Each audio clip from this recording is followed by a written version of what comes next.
Joel Howlett, Newcastle on the Hunter's busiest and best magician. How are you? Wow, thank you. Good. I'm feeling magical. It's good to be here talking to you. I thought you'd actually appear in a big cloud of smoke like a David Copperfield, like. Oh, I don't like to show off.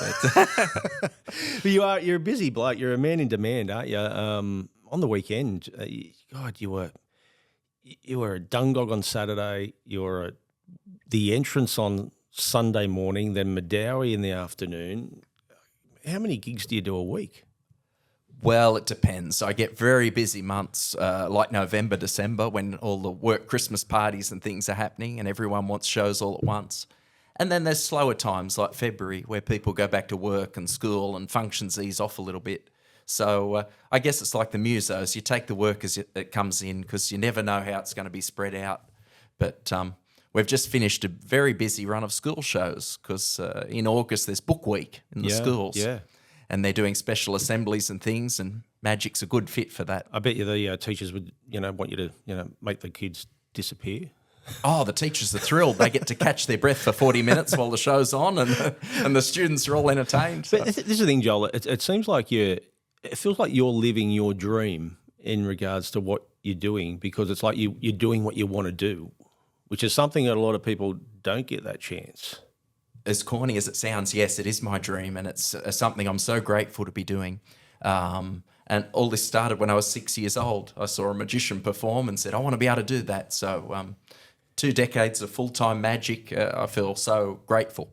Did you always know that this is what you wanted to do? I mean, I know that you were doing it, since you were 6 or 7 years old, but did you think that one day you'd be full-time doing it?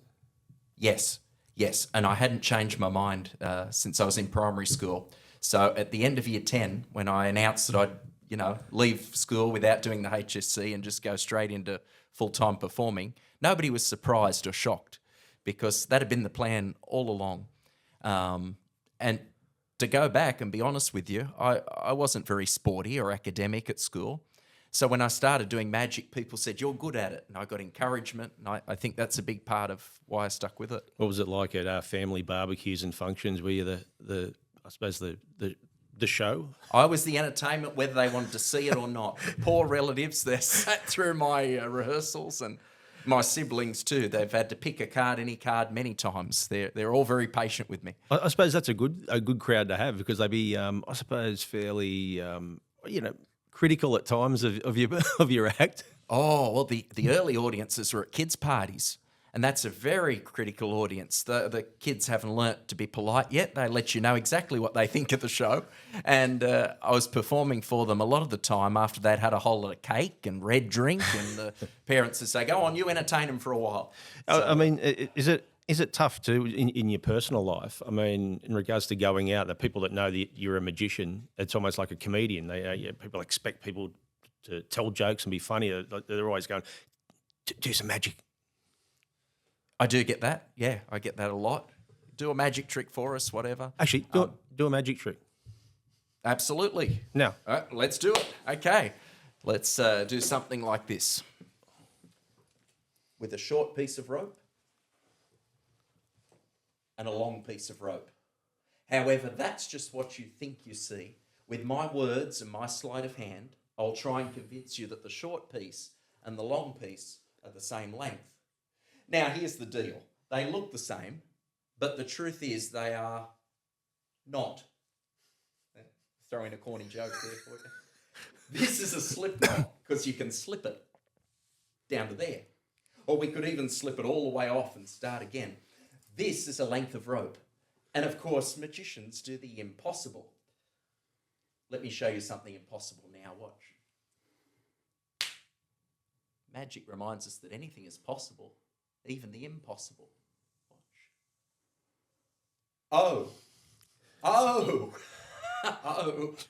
There you go. I'm just stringing you along here. I've broken into performance mode, but I better sit down and continue with the interview. Otherwise, this will go on and on. Dave, Get carried away. Dave, I believe in magic now. I'm telling you now. He's a believer. We did it. Too much fun, isn't it?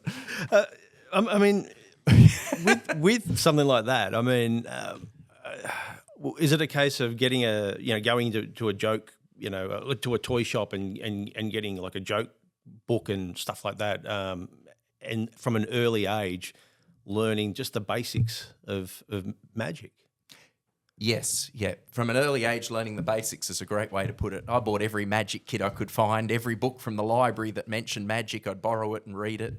And a lot of people get into magic for a short time and they find that you've got to practice this stuff. It's like learning choreography. If you're a dancer, you've got to know the steps and be able to do it smoothly.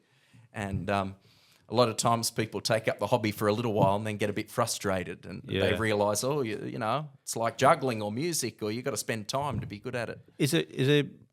I suppose when you do schools, you get a lot of kids that be inspired to become a magician just like you. Or become inspired to follow their own passions or dreams, hopefully. Yeah. I mean, in regards to doing this, we've actually got a little bit of vision of you.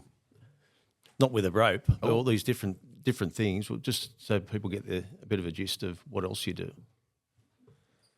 Welcome, ladies and gentlemen, boys and girls. My name's Joel from JD's World of Magic.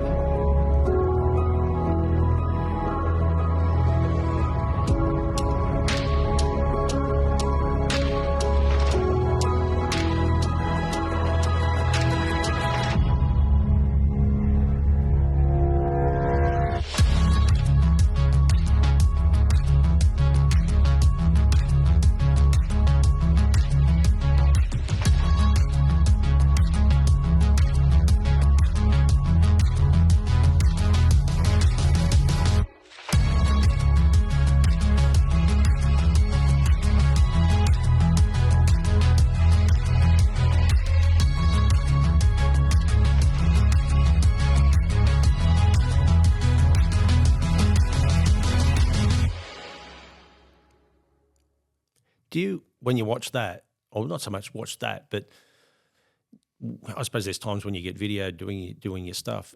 Are you like most people where you critique yourself, like in regards to you look over and go, did I do that right? Or you're so confident now, you just know that you do it right? Oh, no. There's a bit of OCD here. As soon as I do a show, I go home and I start to think, what got a laugh? What didn't? What worked well? What didn't? And I start editing all over again. And yeah. And it's also a case of a different crowd, I suppose. You got to know your audience, don't you? And I suppose leading into it and an act or a gig, you sort of know what you're going to get. But sometimes you might have to change things on the fly. Absolutely, yeah. Is that the Very hardest often I'll get a surprise. A venue's not what I'm expecting or something like that. Yeah. And have to change the material or change the presentation to suit. Well, I was going to say, if you turn up to a venue and the venue's not big enough or things like that, I mean, do you go, have you got some other things, cliche, up your sleeve? Very good. Yes, I do. Thank you. I'm here all Thursday. Look, you recently had a big win for the second year running as well. Your business won the Best Specialty Service Award in the wedding industry. That's a great gong to get. At first, it may seem like an unusual fit to have magic at your wedding, but there is always a time when the couple go off to get their photos and guests are left just mingling. And that can be a little awkward, particularly if people have travelled for the wedding. You might get the bride and groom's family may not know each other so well. So I wander around events doing close-up walk-around magic. And it's the perfect icebreaker. People start talking to each other, how did he do that or whatever. And, of course, usually when the bride and groom come back, I wrap my bit up and they have the spotlight again. And it works great. Does it get a bit dicey at the end of the night? A lot of people fairly lubricated. They probably wanting more tricks at the end. Well, I try and book myself early in the night so that doesn't happen. While they're sober enough to appreciate this. Well, what about this? Have you ever tried to saw the mother-in-law in half, make the drunk uncle disappear, or hypnotise the best-looking bridesmaid? Excellent suggestions. I'll write these down. I'll get these off you later. Nobody gets cut in half, not after what happened to my half-brother. Not again. And you also take over the speeches too, don't you, sometimes? Sometimes I'm asked to stay and be the MC, yes. I'll hang around and make the housekeeping announcements, introduce the speakers, because it can be hard sometimes for a couple to pick a relative to give that role to find someone who's going to be articulate And it's a big responsibility for that guest. So. Is that another sort of facet that you've picked up along the way in regards to, I suppose, not just so much being a magician, but also public speaking, which, even today you did something a little bit different, didn't you? Absolutely, yeah. I was at a school teaching the kids how to look after the environment. I was working for Hunter Local Land Services. So, the speaking comes with it. And I feel a little bit proud of myself if I can deliver a speech without doing any magic, because I tend to hide behind it sometimes. So on occasions when I've been entertaining and engaging without the tricks, I've gone home feeling good. Yeah. I was actually watching an interview with American magician, illusionist, and one of the best now in the world, David Blaine. And he said he was asked to do speaking gigs and found it frightening because he said he only actually did his magic acts where he didn't have to talk to the crowd. But this was another sort of thing where he actually had to sort of learn and do a course on speaking. I suppose that's not something you have to do now. Yeah, learn on the go. Yeah. I mean, just staying with David too, and an amazing performer. He started out doing street performing with a deck of cards and a video recorder, and went to a TV executive and made a TV show out of it. Here's a little bit of it. How you doing, man? How you doing? You got a minute? Yeah, what do you like? I'll show you something. Look, hold this. Just think of a card from inside. Okay. I'm gonna mess with your mind a little bit, all right? All right, Not great. the ace of spades, nothing common. That's exactly what it was. Yeah, I'm gonna mess with your mind. Very good. Suppose that. Do it again. This time visualize your card turning over, man. See it Okay. turning over. You did it? Yeah. Name out loud the card that you turned. You're holding the deck the whole time. Name out loud the card that you turned over. 10 of diamonds. Look, inside, right? Check this out. One card Yes. is different from all the others, right? If you did this right, I don't know what your potential of move here. Look at that card, see what it is. That is unbelievable. That is just terrific. How'd you do that? How'd you do that? It's so mind-boggling. I'm gonna show you one I that's don't even crazy, know what to man. say about it. I don't even Here, look, man, forget this. We'll take a few of these It's away, driving right? me nuts. I don't know about how you feel. We're gonna take a few You're so away. relaxed. How you Yeah, can be man, relaxed? yeah, 'cause You I'm know what you're doing? relaxed. This is worth thousands of dollars. That's great. I gotta go. I gotta go. Whatever this man's name is, I think it's Dave. It's mind-boggling. It's amazing. It's real. I just Alright, walked cool. up and I came from a welfare department. I have nothing. He's offering me nothing. He just says, I want to show you something. What he showed me, to me, I'm 50 years old. It's mind-boggling. I don't care if he makes $1 million. If he starves to death, it doesn't make a difference. It's mind-boggling, whatever that is.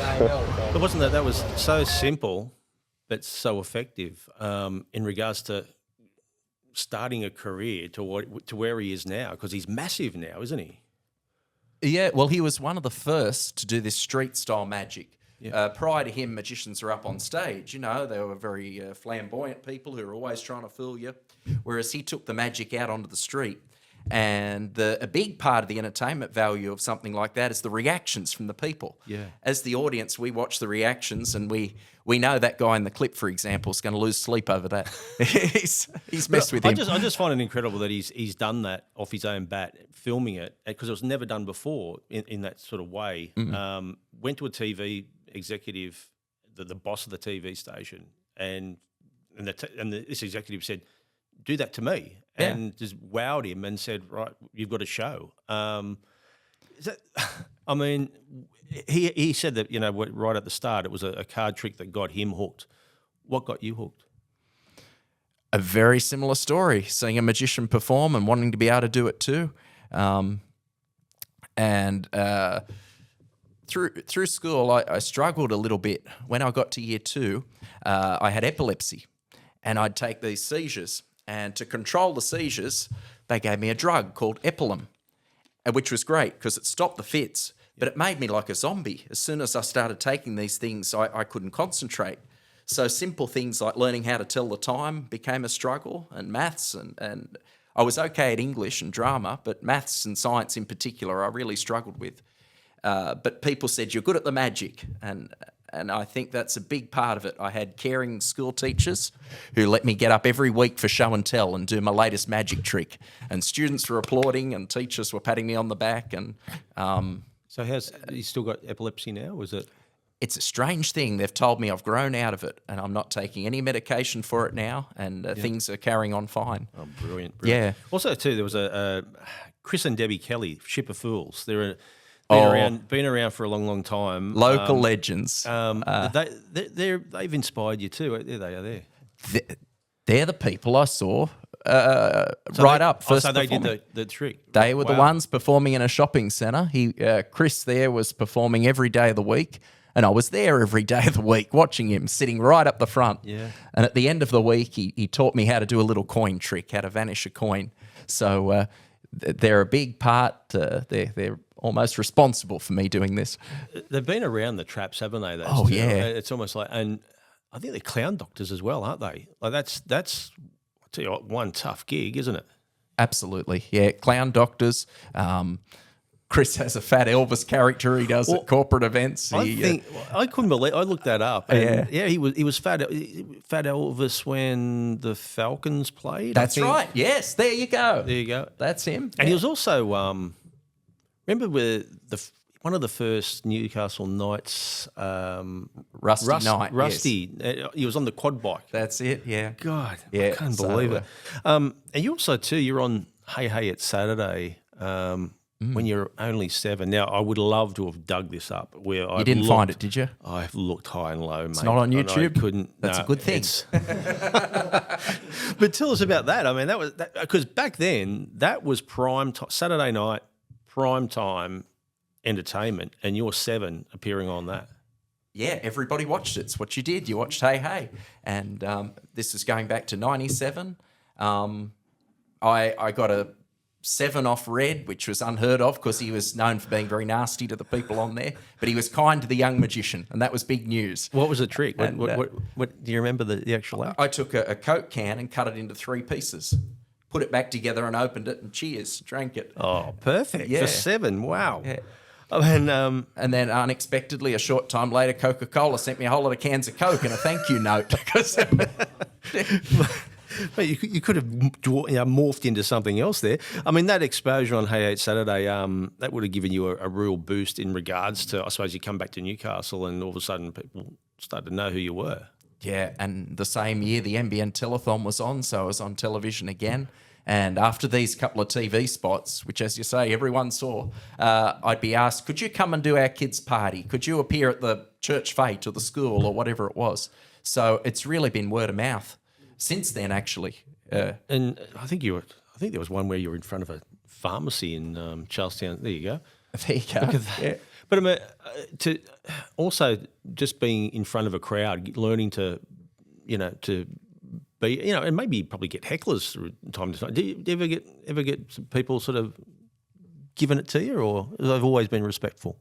Oh, no, you get all sorts when you do shows for the public. And there's some people that really love magic and they don't want to know how it's done. They want to play pretend with me and get lost in this. But then you get others who they've got to know how it's done. It's a puzzle that they want to solve. And they get really quite agitated and upset watching a magician. It's they feel it's some sort of challenge instead of entertainment. You might need a bouncer or a security. Well, they were polite, but a few years back I did a big show for Engineers Australia. It was at the Newcastle Town Hall, big corporate event. Yep. And the house lights come up and I needed a volunteer. And I noticed that these guys were drawing diagrams on their dinner napkins at the table, trying to explain to each other how they thought that things were done up on the stage. And I had to say to them, relax, fellas, it's your night out. Just enjoy the magic.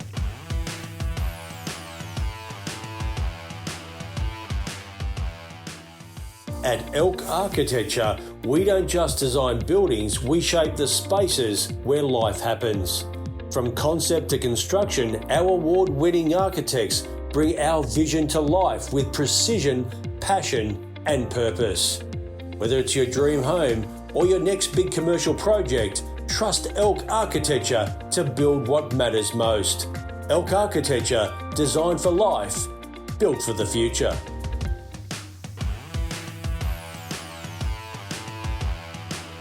I actually remember you, and this would have been about 8 or 9 years old. You're performing at Charlestown Square, and I think we might have a pic. You haven't got a clip, have you? That's him. that is what I remember of you. Oh, yes.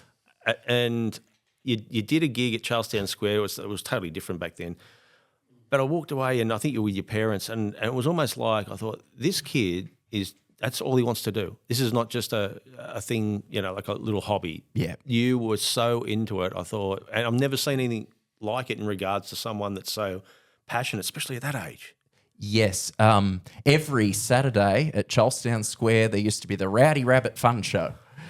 Rowdy Rabbit was the big rabbit mascot, and the folks who ran that show, Terry and Vicky Lewis, who are now dear friends, we've kept in touch with them, very early on, they said, come on the Rowdy Rabbit Show, do a few tricks for us. And we started to get creative because Rowdy was a big rabbit, and he'd pull the little magician out of the hat. We'd bring a big hat, and the rabbit would pull the magician out, and that's how it started. So I think we should need to bring that back to Charlestown Square just quietly. Also, what did your parents say about this? I mean, did they think, you'll grow out of it soon? Or, obviously they were always supportive, but did they ever think that you'd continue this on? I think they did. I think they could see the passion there, and they've not told me to grow up and get a real job yet, which is the case with a lot of creative people. They're told by people who love them, this is a side hustle, this is a hobby, go and get a real job. But not my folks. They've been great from the start. So I'm very lucky that way. I suppose too, at your birthday parties, it was almost like you were the entertainment. Your parents didn't even have to book anything. It was just like, just let Joel do it. That's it. Yeah, the poor guests would sit through it, and I'd do my magic. Just getting back to that, the Newcastle Telethon, that was such a good way of showcasing. Obviously, they don't have them anymore, but they had a few in Newcastle, and again, that was almost like you could turn up juggling a chainsaw or doing it. Just you get out there, it would be live television. Yeah. Do you remember that sort of experience as well? I remember being backstage at NBN, and there are a lot of well-known people, but not well-known to a 7-year-old. They were celebrities, and my folks would say, get a picture with that person, get a picture of that person. I didn't know them from Adam, but they were saying, that's the Seekers. They were big, get a picture with them. All right. And of course now, years later, and I've done my homework, wow, I can't believe I met those folks. I when I was at NBN, I used to walk out the back, and because again, when I was there, the only thing that was live in that place was the news. Yeah. And it's sad because it was that was such a big building, and it's obviously been knocked down now. But I used to walk around, and I used to think, back in the the 70s and 80s, there was things like there was live shows and like morning shows where young magicians could go on, or singers and so that's the sad thing about it. We haven't got that variety as much anymore. They're all prepackaged shows like the Block and all that sort of stuff, where live television is, where people like you would make your bread and butter, I was asked recently by someone who's into magic, what's the next step? Where do I perform? How can I be showcased? And I didn't know how to answer them. I wasn't trying to play my cards close to my chest. I honestly didn't know. Because these opportunities that we're talking about that were there for me, they're not there anymore. Yeah. Even if you want to go busking in the mall, you got to have permits and licenses now. You can't just go and set yourself up. So I really didn't know the answer to his question.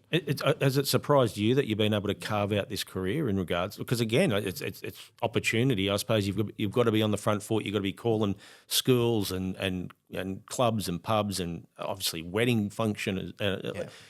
You've got to always be putting your name out there. You do. It's constant to keep up that momentum. And I don't want to talk doom and gloom on this, but during the pandemic, those 2 years, my business was just put on hold. Nobody could gather, so no magic shows or events could happen. Well, I was going to ask that. At that time, was it a case of just refining your act, getting new acts, or did for a time you think, how long is this going to last? Yeah. Maybe at the time, nobody knew the future. It was almost like, my God, this could be all over. And it wasn't even the economic side of things. It was that I really missed it. I loved doing this. And when I couldn't for that length of time, I was going slightly nuts. Friends said, Zoom shows, that's the way to go, perform online. And I did a few of them, and the people who watched them were happy, but I wasn't happy. There was just something missing. I think magic's got to be seen live. On TV, it could be a camera trick. Is it a bit like a comedian? You couldn't judge a crowd's reaction? Exactly. And the shows I did, they had the audience muted. So I'd do my trick and ta-da, and there'd be this awkward moment on the screen where I just wondered, are they even there at home, you know? They're just going to get a coffee. You could hear the crickets. But also, too, you do a lot of shows, for people, I suppose with disabilities. That must be a real pleasure for you because, again, they get a real kick out of that, in small pleasures, Absolutely, yeah. It's very rewarding work. And even for seniors in aged care facilities, there's many stories. Like at one show, I'll try and say this respectfully, but there was a man who was really with it. He was laughing at the jokes. He was engaged in the show.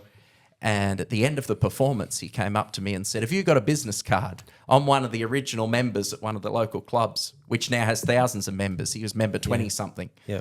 And I said, well, I do perform there, but if you want to remind them about me, here's my card.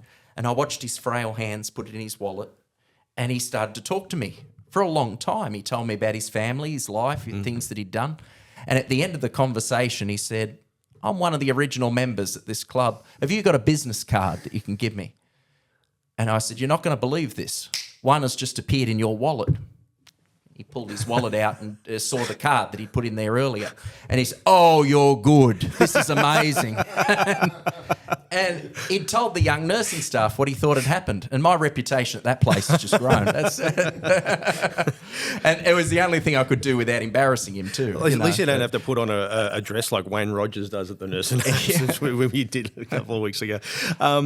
You drive a van that, I've got to say... There it is. Very inconspicuous, that one. Like no one would have a clue that you're a magician. I don't like to be noticed. Yeah, that's it. And what happens is, if you pull up at the traffic lights, someone will stick their head out of the car and do this thing with the thumb at me, where you slide your thumb. And you've got to laugh like they're the first person to have ever thought of it. You go, oh, good one. But I've switched cars. I've updated my vehicle recently, and the sign writing's yet to be added. But I know that eventually, when my daughter's in sort of the upper grades of school, she'll ask me to park round the corner when I go to pick her up from school. I was actually trying to do that thumb one this afternoon to do it, and I just can't do it. So I've scrapped that. Also, have you ever been pulled over by the cops in that? I wonder if I'm allowed to talk about this. Oh, I will. I'll tell you the story. They were set up at Spears Point. They sit there by the pool, breath testing the cars that come through. And I got pulled over, and they said to me, we'll let you go on one condition. And, of course, I panicked. The sweat was on my brow. What's that? What have I done? You'll show us a magic trick. And I said, yeah, of course. I did a little trick with rubber bands for the officer there. And he was amazed, and he called the others over. They stopped what they were doing, and there's a group of cops gathered around my car watching me do magic. Terrible advertisement for the people driving past because they don't know what's going on. They just see police around my van.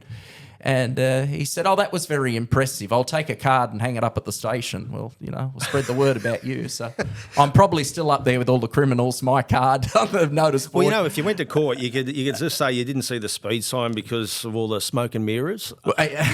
Or... Well, after all the excitement, they didn't breath test me. I drove on. I was in a hypnotic state. Lots of different types of magic, isn't there? There's sleight of hand, card tricks, illusions, mentalism, comedy magic, escapology. Is it important to have a few different facets? Or I know a lot concentrate on one or two, but is it good to have, a different sort of, I'd say, bag of tricks, so to speak? Yeah, because then you can pick and choose material that's going to suit the occasion, as we spoke about before. Every now and then, if the venue's right and it's what the client wants and their budget fits, I'll bring an illusion show with a showgirl and we'll do the big stuff, which I feel pretty big time when I get to bring the big tricks out, I know Harry Houdini, he did a few different genres, but escapism was his favourite. Dug up a little bit of gold. Oh, did you? This is 1910. This is one of his first public appearances. He puts a straitjacket on. The reason that we're still talking about him now and that he's so remembered is because look at all of these people watching him. This is publicity. The real reason for these big escapes was to sell tickets to his theatre show. This is his way of letting everyone know that he's in town. He'll hang upside down in his straitjacket and cause a sensation. So while other shows were fighting for publicity, everyone knew that the great Houdini was in town after this. I mean, this is, again, we're talking about, this is 1910. Yeah, these people didn't find out on Facebook about this. They all just knew that he was coming. I mean, I don't think I want to be doing this even in this time. No. Have you ever tried to get out of a straitjacket? No, I haven't. Fortunately, I've not been put in one. But as you say, it's a style. It's a different style and a different sort of category of magic almost.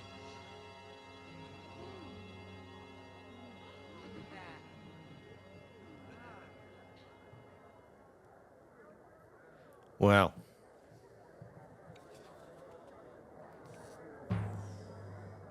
Drum roll, please.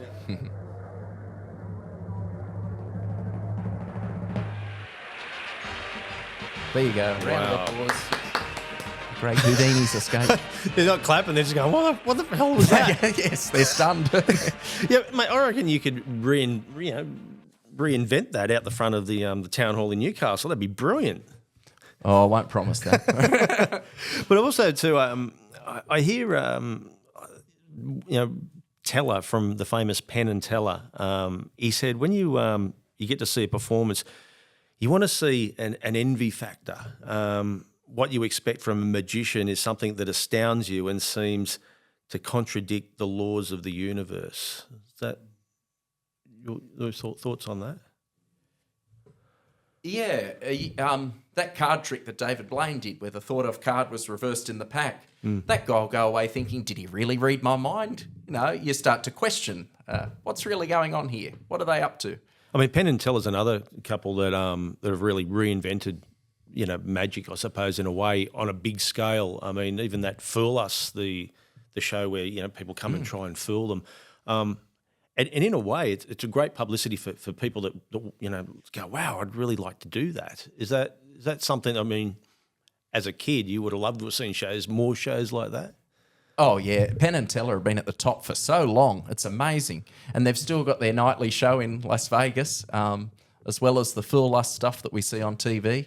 And that show does encourage people to be very creative because you've got to come up with new things to try and fool them. But that's the thing. I listened to an interview with Teller, and he was saying that just to do, because they're doing Vegas, they're doing all these shows on television, all that sort of stuff. He said, you're your own writer, you're your own director and performer. You're required to do something that somehow seems impossible, but making it possible. And the amount of time and effort it does to go into a show with a new trick, it takes, a lot of time to refine. Have you ever, do you ever try to think of a new trick, or do you just stick with your old ones? Oh, no, I'm working on new stuff all the time. There's stuff in my notebooks that I haven't attempted to perform in public yet. There's things I'll work on for years and then still put it aside and, it's not quite ready. Having a deadline's good for me. Otherwise, I put things off. If I've got a show coming up where I've got to present a certain piece, then it's ready for that time. Is it a case of when you think too long about something, your mind sort of, it's almost, I'm like that with writing. It's almost like if I've got too much time to think about writing something, it's almost, it blows it out even more, where if I've got this, I've got to do it in 1 minute, 5 minutes, you knock it out without a drama. That's exactly that. Yeah. And these illusions that I mentioned before, because I only get to do the big stuff a few times a year, it's a really big job to get the things out, assemble them, learn the choreography and present them again. Yeah. The fellow I purchased them off used them at Australia's Wonderland, and he was doing 2 shows a day every day, and so he was pretty darn slick with them because he, it was another day at the office. He knew where to stand and how to do them. Well, just like with Australia's Wonderland, I mean, like Movie World and stuff like that. Have you ever thought about, pushing your act towards something like that, like a regular gig at a theme park or something like that? You never know what might happen. I never say never, but I'm grateful to be at home in Newcastle. Yeah. Every time I go and sit in Sydney traffic, it's a reminder of how lucky we are to be here in Newcastle. But I was going to say, I mean, apart from your good friends we spoke about earlier, I mean, how many magicians are around? I mean, is it? I mean, you're obviously the premier one, but is there a few around in Newcastle in the Hunter? There are a handful, and it's a strange business world because they're good friends of mine. If I can't do a job, I'll pass their names along, and they do the same for me when they can. So it's nice that way. Yeah, but having a daughter, I've made a really deliberate decision to stay at home with her, to be at home. There's guys who tour extensively. They do venues all over Australia and just keep going around with the same show on a circuit. And there's other guys that are on cruise ships. That's where their audiences are. Yeah, yeah. Particularly the international ones where not all of the audience might speak English because magic's visual. You can just watch it and enjoy it. Yeah, yeah. So magic's very popular on the cruises.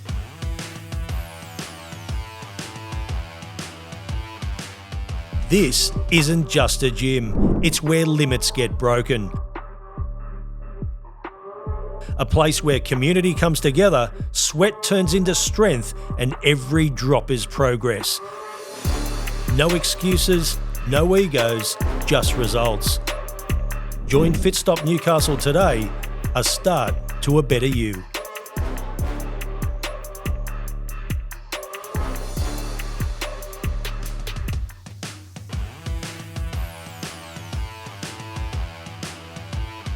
I'm going to throw up some pics of people that you have mentioned that have helped you along the way. Okay.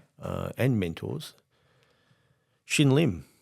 Shin Lim is a master magician, and this photo was taken when I was performing with him in New Zealand before he won America's Got Talent. Wow. So he went on to do really big things, and he's now got his own show in Vegas. I think we've got some video of him too. Incredible. And he's very clever because he understands that magic is visual. Magicians before him that did card tricks were sort of saying, pick a card, any card, make 3 piles, name a number, we'll count down to that number, there's your card. Whereas he does these flourishes with cards. He makes them appear and disappear at his fingertips and change into a puff of smoke. It's all very there you go. I wasn't making it up. He just did it. Right on cue. All very elegant. Yes, we rehearsed that. That was good. That was Dave on cue. Yeah. So it was a style that was very dramatic and just right for the very short attention spans of the people watching these Got Talent shows. I mean, this year. He's got a regular gig in Vegas. Yeah. You went to Vegas too, didn't you? Were you 7? Or? No, a bit older. I was 13. a young adult, 13. 13, yeah. With the squeaky voice and the whole bit. How did that come about? There is a community of magicians and we have conventions. And I'd won some awards and the Society of American Magicians had heard about my efforts. And I sent a videotape of myself, VHS, that Mum and Dad filmed in the back room. Not a beta. No, to America. Hey, before you go, whoever bought a beta?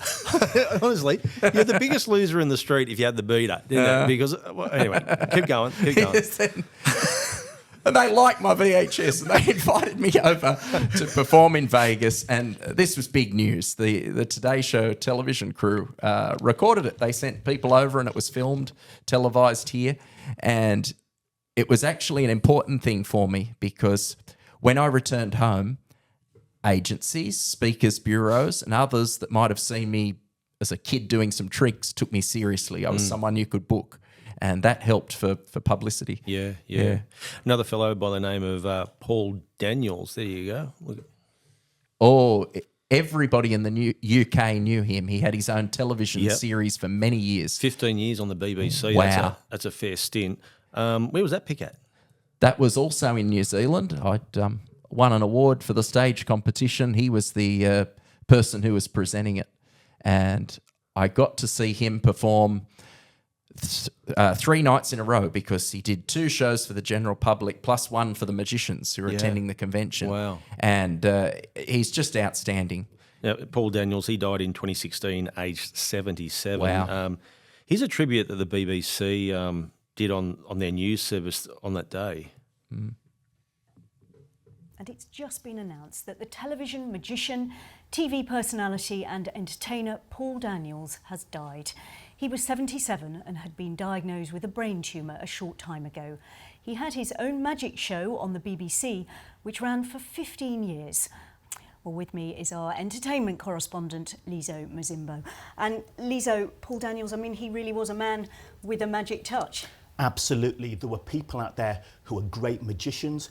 There were people out there who were great entertainers generally. He combined both. That upbringing where he worked sometimes part-time doing magic in clubs in front of live audiences, and then that fast patter he had, the ability to work in television, to know where the cameras were, to work the audience. He combined that to become one of the great entertainers of the 1980s, when of course he was at his height with big magic shows on the BBC. And of course it spread out from that. They saw how good he was, and you know, he had shows like Every Second Counts, just general game shows, because he had that wonderful, wonderful charisma that really engaged the audience. Who knows, distracted them perhaps from what he was doing with his hands, with his tricks, but he was one of those people who combined great artistry, great sophistication with his magic, with a natural born talent for entertaining people, and that's why he had so much success. No one had really done that before to that extent, but he managed to combine the two, and what a personality, what charm. And even though the news that we're having in the last few minutes has been expected for the last few weeks after we heard the sad news about his incurable brain tumour, still very, very sad for so many people around the UK.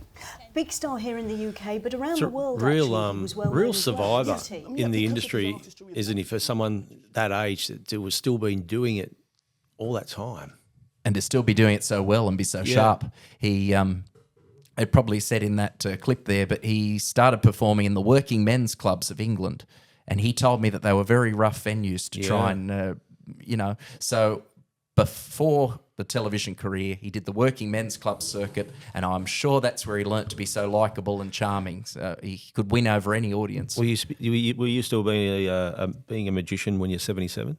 I hope so. I really do.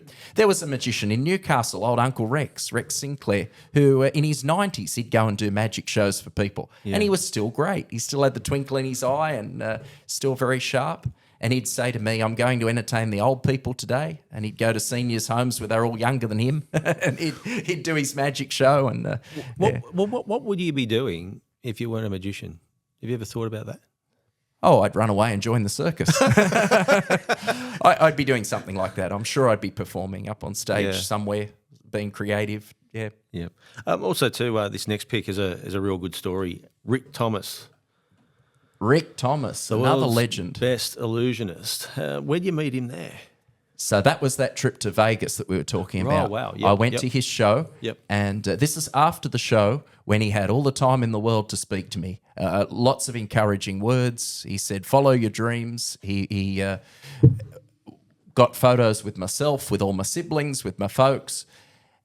And then just last year, there was word of him coming to Sydney to perform. And you helped him out, didn't you? I did, yeah.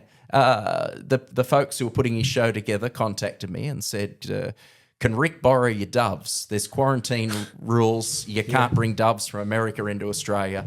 Can he use yours? And of course I said, yes. I said, the good karma's come around. He was so kind to me that anything to help out. And I ended up lending the birds and helping with the publicity for the show because I was so thrilled to see him. How many doves would you lend him? What did he borrow? He borrowed 6 doves. So you just got doves out the back ready to I borrow? got doves ready, yeah. How many doves you got? Let's see. We got 8 doves at the moment, and they're all born at my place, so which is great because from a few weeks off the nest, they're sitting on my head and my shoulders and very comfortable around me. You couldn't just go to a pet shop and get one and expect it to cooperate. How long does it take to train a dove? Because again, you don't just pick up a bird and do all these things. You know, I think these young birds learn from their parents that I'm not going to hurt them, and they become trustworthy quite quickly.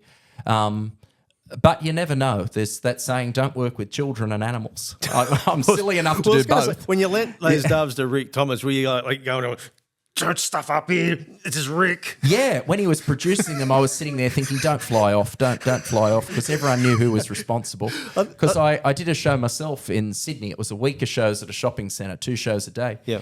And about the Wednesday, this dove that I produced just decided it didn't want to cooperate anymore, and it took off. And it flew right around the audience, but then it came back. And I held my hand out like this, it came back, and people went wild thinking it was part of the show. And I put the bird away, and I thought, I hope they don't come back for next session, hoping to see that again. Because it's, and I thought about it later, and in a crowded, noisy shopping centre, a bird will go somewhere it feels safe. So there was a good chance of it coming back. What about pigeons? But, can you use a pigeon? I've known magicians who've used pigeons, and I've used white fantail pigeons. They're a bit bigger than doves. Yep. But I'll tell you a secret. This is just between us. The people who release white doves for weddings, funerals and events, they're often white pigeons because these birds fly back to their owner. So you've got guys selling the same flock of birds for every function. You only see them in the air for a short time and you assume they're white doves, but they're white pigeons. They come back. Well, Dave films a lot of funerals, so now he'll know this when it happens. And he'll be telling people, oh, you know they're white pigeons right, after this. Another fellow by the name of Ross Skiffington, magician, actor, and also Connie Brooklyn. Yes. What's their story? There we are. That's my brother Nathan, Ross Skivington, who you've mentioned, and Connie Brooklyn. We're in the foyer of the Glen Street Theatre in Sydney. We've just seen Ross do his show Electrics. And Ross is living in Melbourne. Yep. Retired from magic now, I think, but he's involved with a lot of consulting. He's chimes in on Facebook every now and then with an encouraging comment or word. He's got an incredible life. I mean, he was an actor on Cop Shop, The Sullivans, Carson's Law, regular gigs on the Don Lane Show, Ray Martin, Mike Walsh, Bert Newton. He's also received 2 lifetime achievement awards, one in Australia and the other in New Zealand. It's an incredible. Yeah, person. You name it, he's done it, absolutely. And I'll speak about Connie Brooklyn also in that photo there, because she lived at Lakelands, a stone's throw from where I was growing up in Charlestown. Yep. And I would visit her home and hear about her husband, who was Maurice Brooklyn, or the amazing Mr. Brooklyn. Yep. He was an Australian magician who performed all over the world. He was well known for doing an act with billiard balls. And when I started learning the billiard balls, it meant a lot to Connie because it became a lost art. The waking hours of magic.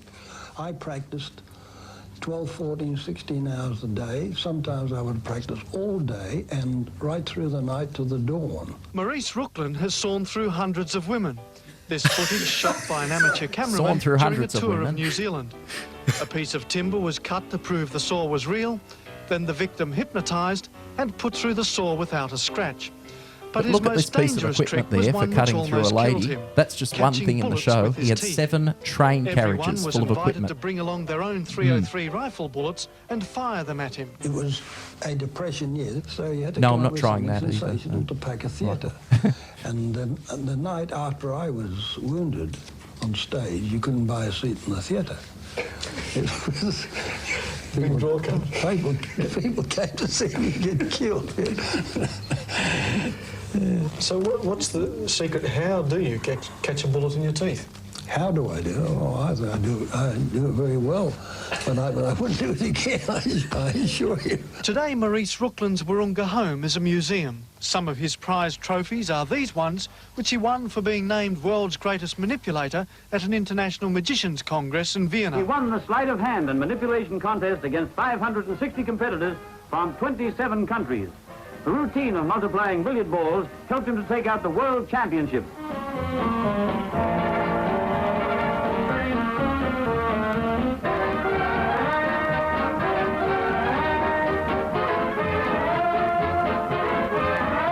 His greatest achievement is a Master's Fellowship at the famed Magic Castle.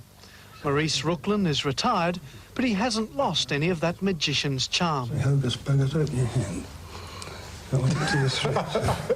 So there we have 1, 2, 3. Put this one in my pocket. Oh, it's in my pocket. I never cheat. Never cheat. You would. You see 3. So there we have 1, 2. I'll put the 3rd one in my pocket. How much does that leave? 2. Maurice Brooklyn's collection of memorabilia and magic tell me books this. is worth I just want to go back to that last bit. He got people to turn up with guns and shoot them at his face and catch the bullet. Probably for the same reason the great Houdini was doing those escapes, for publicity. Well, You've got to come up with something sensational if you want to pack a theatre. Mate, next time you're doing a gig, I want to see that. And your partner Renee, she's a nurse, so she can be on standby. Oh, okay. But the bit with the billiard balls, Yeah. did you see his fingers there rolling the ball back and forth? Yep. That's not something that you can buy. That's something that you've got to practice. Because you copied that, didn't you? Well, I did my best to learn a variation of it, which meant a lot to Connie. And the billiard balls there in that photo were his. They belonged to Maurice wow. Rooklin. Yep. For a short time, they were on display at the Jewish Holocaust Museum in Sydney. Yep. But just before Connie passed, she asked for them back, and she called me to visit her at the hospice. And she said, I'd like you to look after these. Oh, that's lovely. And, you know, that was her way of saying goodbye. And they're now behind glass in my lounge room, the actual billiard balls that the great Maury Rooklin used. Would you ever bring them out for a show? Possibly, although if people come round and want to see them, I say, no, you're not to touch them. They stay behind glass. My daughter is not to play with them. She knows not to go near them. Did they go straight to the pool room? Oh, Sorry. So sorry. you're on the ball.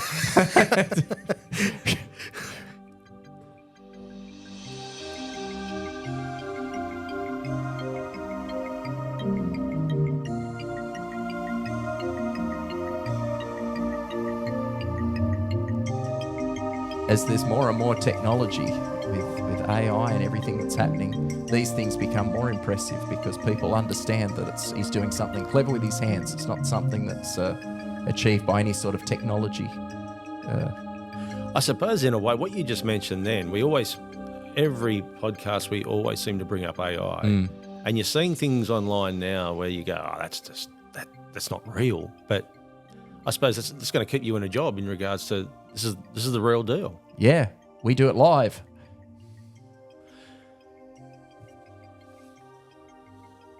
Just refining that. I mean, how long did it take you to get that down pat? It's still a work in progress. I'll get them out and practice them every now and then. If I've not done them for a while and put them away, you get a bit rusty and you start fumbling and dropping things. So the practice is constant. And also just doing something like that. When you're refining it, do you have like your partner Renee or someone watching you? Because again, it's hard. Or are you filming yourself? Because again, you need to see the finished product. Yeah. And when you're doing it, it's sort of hard to know. I will practice in front of a mirror so that I can see exactly what the audience is seeing from the front. But then I'll try and record myself on my phone, and I'll move the phone to different points in the room so that if someone should happen to be standing to the side of me or behind me, I can still fool them as well because I've planned for that. I've watched the footage on my phone and made sure that from certain angles, everything is covered.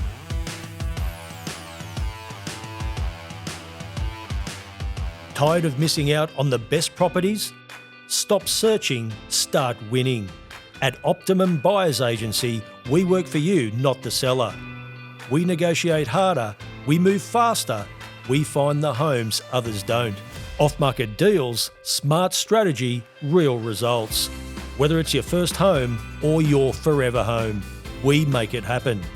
Optimum Buyers Agency, your edge in a competitive market.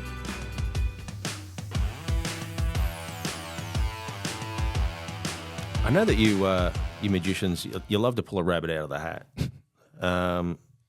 But you've decided to stray from the traditional and you decided to go for a tree kangaroo. Why not? Yeah. I don't even know there was a bloody tree kangaroo. What? No, that photo was taken in the Atherton tablelands of far north Queensland, and a lot of Aussies are not aware that there is a tree-roo. They're about the size of a koala or a possum, and they climb, but they look like a kangaroo. And it's... and what was that trick? Is it a special... Was it Indian rope trick? Yes, a dear friend and mentor figure, Jim McKeague, who hopefully we'll talk about shortly, came up with this idea that we'd perform the Indian rope trick. Now, the Indian rope trick is, it's said to be a myth. No one knows if it even actually happened. There are no eyewitnesses that can talk about seeing it, but it's a story that's passed down. And the story is that out in the marketplaces of India, they'd throw a piece of rope on the ground and it would start to rise up. And when it rises up, a small Indian boy would climb up the rope, and he'd vanish in a puff of smoke at the top of the rope. The rope would fall, the boy would be gone. That's the story that was passed down, that nobody actually knew, an eyewitness who'd seen. Yeah. There is a parable about a rope ladder as the sort of stairway to heaven, and scholars think that maybe in the old Sanskrit text, that's where this story about the Indian rope trick may have come from, elaborated and whatnot over time. But anyway, people say it couldn't be done, and Jim worked out a way to do it. How to have a rope rise up and have someone climb up the rope. But we didn't have a small Indian boy to climb the rope. So he said, what about a tree roo? And next best thing. Yeah. Well, this is a great idea because these tree roos are not endangered, but they're threatened. Yeah. They're losing their habitat quickly because of, domestic dogs and things are just... so it sort of drew some publicity to their plight. And the other nice thing is a tree roo will climb a rope naturally. They climb trees. No training's necessary. A tree roo will climb the rope. From a magician, this tree roo that we used, Zoe, she had been rescued. Dr. Karen Coombs, who's living in the Atherton Tablelands looking after these animals, she's the world's leading expert on it. She oversaw all of this performance and brought Zoe to us, and she insisted that we perform the trick under a tree, so that if Zoe got to the top of the rope and she was scared or panicked, she had somewhere else to jump up on top of. Now, that's very bad for us as magicians because we wanted to show that there was nothing connecting the rope. And now, of course, you post a photo of it and people say, oh, yeah, it's connected to the tree somehow. You know, that had nothing to do with it. That was for the comfort of the animal.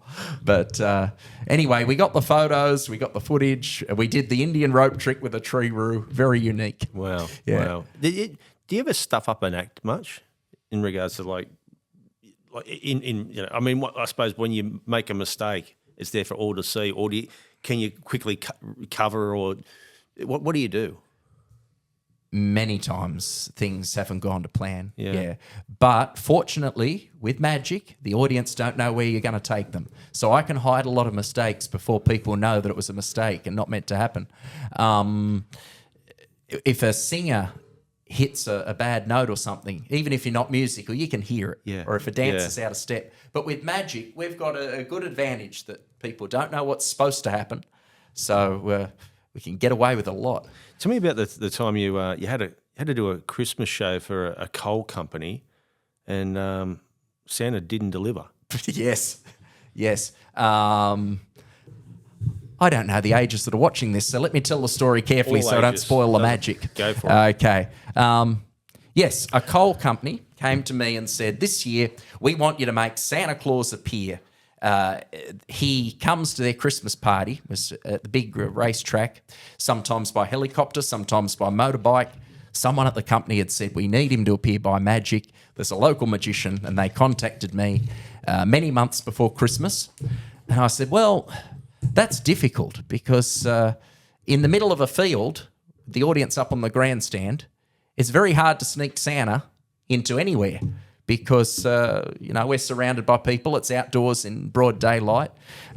There's no sort of curtain he can sneak through. We were just there. Yeah. And so I said, I'm going to have a box built custom for this job. I need to... So my poor father put on gumboots and strapped pillows around him to be a Santa so we could measure the biggest Santa we could possibly get. Yeah. We had the box made. They'd paid for it all in advance. And closer to Christmas, I said, look, I'm a bit OCD. I want to meet with Santa's helper who'll be doing the trick with us. The real Santa couldn't make it. We had a helper. Long before the children arrive at the event, I want to be there really early in the morning to practice this with the Santa so that all goes smoothly. Because we'd not done it before. We just built the box. Yeah. And they said, sure, we can do that. No problem. And so the morning of the show came. The box is there. Santa arrives. And we said to him, just sort of squat down in this position here and you'll be hiding this way. I'm not going to give it away, but we had to hide him. Yeah. And he said, I can't do that. I have got 2 titanium knees and I'm claustrophobic. I cannot get into the box that way. What a shit house Santa. Yeah, and I said to him, didn't they explain what you'd have to do? They've got to hire a Santa with 2 bad knees and claustrophobia for the magic trick. And he said, oh, well, I've got my fee for the gig. And I said, well, so have I. We're going to have to do something, you know. I said, they built this box. And apparently he had multiple Santa suits. Right. And so my poor dad, Steve, who was there watching all of this unfold, I said to him, you're Santa. I got the second Santa suit and put Dad in it. He appeared from the box and then told the children he'd forgotten his bag of toys. So he went behind a little marquee, switched with this other guy who was actually booked for the gig, who came back and said, oh, children, I found the bag of toys. And this fellow's wife, who was up in the grandstand watching all this, she shook her head and came to me later and said, I don't understand. It's not like him to forget things. So she had no idea. She'd missed it. She didn't know it wasn't him that had come out.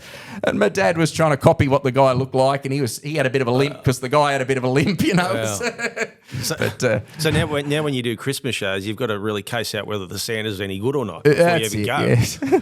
Now, you've also got another performer that rides on your coattails from time to time. It's your daughter, Mia.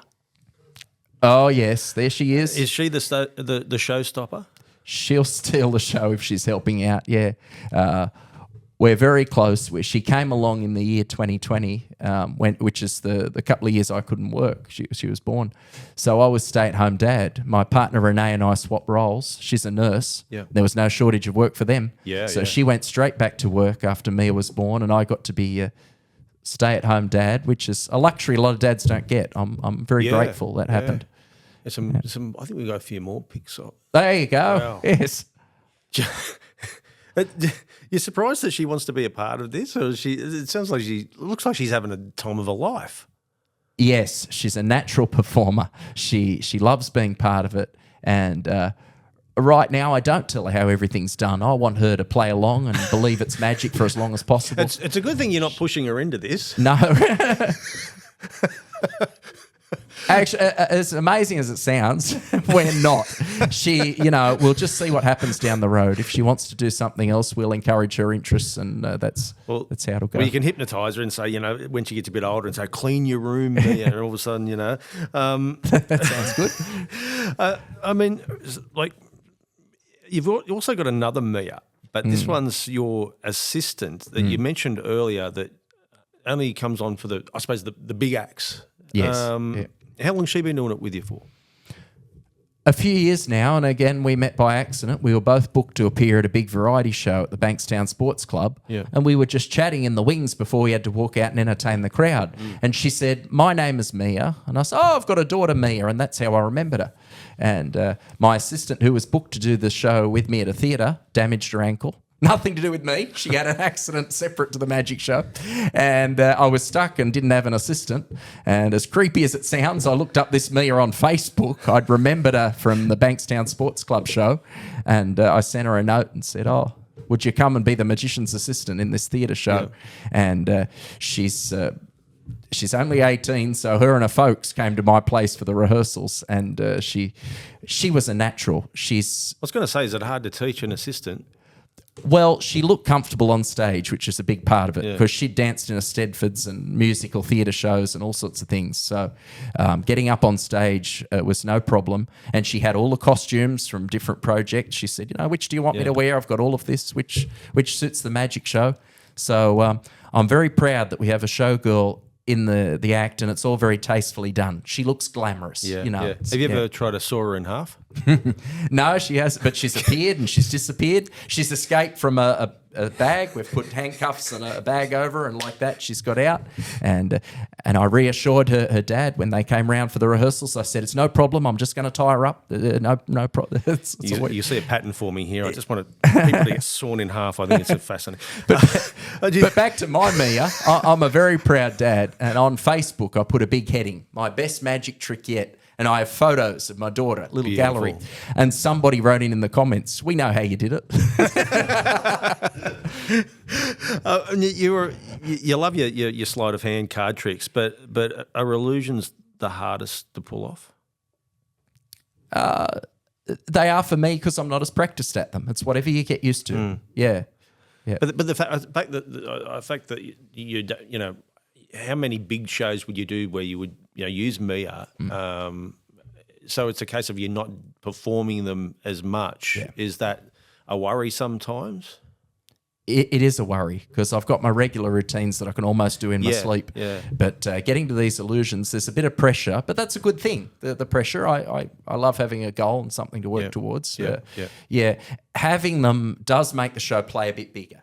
It's not what you'd see at a kid's party. There's a bit of wow factor, Yeah. So certainly for a show in a theatre or something, having the assistant and having the big toys, it really makes a difference. Is it? You also, I think you work with puppets as well, don't you? I think we've got a. Here we go. There's a young there. And again, that happened by accident. I was doing a school show tour in far north Queensland, and at the last minute, I learnt that you couldn't bring your rabbit to Queensland. There is a strange law that you cannot bring a rabbit to Queensland. There's just irresponsible people who will let their rabbits out and they'll destroy the crops and big problems. So I got myself a puppet. I wanted something with the same sort of charm as... And it was such a highlight that the puppet stayed in, and it adds variety to the show. Can we see your mouth move when you're doing it? Oh, fortunately, that's a photo, which is a good thing. During the pandemic days, a friend sent a photo with a ventriloquist dummy, and he had one of those masks on that everyone had to wear. And he said, "I've got a shot at this now." But Uncle Rex, who we spoke about before, that magician who lived to his 90s and was still performing, he had a radio show on 2HD in Newcastle every weekend, and it was him doing ventriloquism on the radio. I'm not making this up. And he said to me, it was a very long time before I stopped bringing the doll into the studio. I realised one day, nobody's seeing this. I don't need to lug the road case and the doll. And he said, I don't even need to be good with my technique. I was moving my lips at the end. He said, nobody saw it. I can't believe people would be listening to it going, wow, listen to this. They did. They tune in and listen to ventriloquism on radio. Well, Joel, it's been great listening to you. Thanks for coming on Incredible Lives with Caney, and good luck in the future. And I'm sure I reckon you'll be more than 77 years old. You'll still be doing it. Thank you for letting me share these things and for having me. It's been such a pleasure. Thank you. Thanks, Joel.